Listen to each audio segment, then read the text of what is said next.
All right, well, joining me live now is Shadow Infrastructure and Transport Minister Bridget McKenzie. How are you?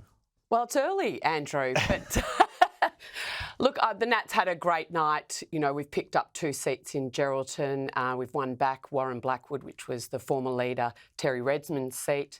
Transitioned Central Wheatbelt, so a good night all round for And that's the Nats. a former staff member of yours that won Central Wheatbelt, as I Yes, understand it. young Lachlan Hunter, as we like to say, took over from Mia Davies, and she goes on to fight the seat of Bullwinkle at the upcoming federal election. There was a feature of it was this Nationals Liberal sort of bun fight here. It's a very we're going to see that in Bullwinkle dynamic as well, though, aren't we? Can that get in the way? No, what we're doing, you know, that's across the country. We have 3-corner contests in Victoria whenever we transition a seat. 3-corner contest in Bendigo, for instance, against Lisa Chester's. And you'll see that again in Bullwinkle. I think when we looked at last night at those results, particularly from state seats like Kalamunda, where we had a strong National Party presence, supported by local law-abiding firearm owners. You know, hopefully Kalamunda can come back for the coalition, but it bodes well for those swings in those outer suburban seat, working families who really have been left behind by an East Coast Labor, not just on the East Coast, but here. Roger Cook smashed it, though, didn't he? I mean, when you get 58% of the two-party preferred vote. Like, this is Roger Cook's win, a very popular Premier who chose to lock the Prime Minister out. Well, the Prime Minister was due to come in the last couple of days until the cyclone. I think Premier Cook was very, very glad that Prime Minister who has actually not had WA's best interest at heart when you look at the live sheep export ban, when you look at nature positive laws, when you look at unions back into the Pilbara, on any measure, when you come to the resources state, they don't want to see that type of legislation. Roger Cook's been fighting East Coast Labor as much as we have. What seats do you think are winnable for the federal coalition? I think there were some really promising swings in seats like Hasluck, in seats like Cowan, in seats like Pearce. I think Bullwinkle, as I said, with Kalamunda and others, had some really good swings. Now, these are typical, of inverted commas, safe red seats, but they're the same type of Australians who voted no at The Voice, who actually want to see a Prime Minister who can stand up to our enemies. I mean, this, you know, we've just been circumnavigated by China and Chinese gunboats, and the West did not take kindly to that. So they like their leaders to be strong and emphatic over here, doers, and they don't find that in Anthony Albanese. I think Bullwinkle is looking promising for the coalition as well. Can I get your reaction to this ADF accident? Well, obviously, we hope that everybody makes a very speedy recovery. It's great that local emergency services, the AMBOs, were out there in force to make sure everybody got back to receive medical treatment as quickly as possible. And obviously the ADF, as a former emergency management minister during the Lismore floods, the ADF doing a wonderful job in helping communities recover from natural disasters. So we wish them all the best. There was a kerfuffle during the week when Perrin Davey didn't rule out cuts to the National Emergency Authority as part of your planned public service cuts. Can you rule that out this morning? We have been emphatic, Andrew. There won't be any cuts to frontline services in the 36,000 additional public servants that the Labor Party's chosen to put on the books. How do you define that, though? Well, that's going to be the work of government, right? We need to make sure what we've seen in the public service is productivity go down.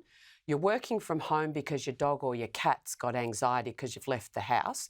That is seriously what's happening. We found public servants travelling around in their caravan working from home. All right. That's got to stop. That's not acceptable, but a lot of women won't like this, right? You know, to be blunt about it. That's very sexist, Andrew. I would hope that there's a lot of dads looking after their kids as well. That is true too. But I'm saying that the work from home policy is very popular with women in particular. And you know, do you risk alienating that vote by being so stridently against work from home?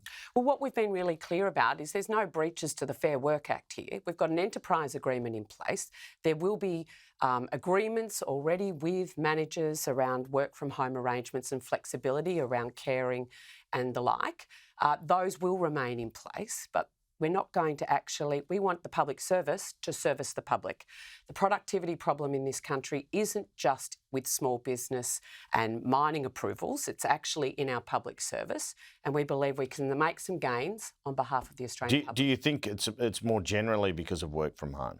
The productivity issue, well, including in the private sector? The research is really clear around that. Now, Labor wanted to make this about women working from home, classic, and Danielle Wood's remarks. The research is also clear that when you don't go into the office and collaborate and compete against your peers in the workplace, the productivity does fall. That is also true. And we want to see the most productive and efficient and forward-focused public service that we can on behalf of the Australian people. What's your fear in terms of the ex-tropical cyclone in the next few days? Well, I think the flooding event will be significant, and that's been widely reported. We know that Queensland in particular is very good at handling natural disasters. We've seen that in the past, irrespective of which party is in government. They have to deal with them in and out. And I think New South Wales has learnt a lot since the Lismore and Northern Rivers catastrophe a few years ago. So hopefully we've got everyone pre-positioned and we're going about it. Disappointing that the app wasn't up and running that was meant to let everybody know about natural disasters in a timely fashion. But let's get on with it. All in.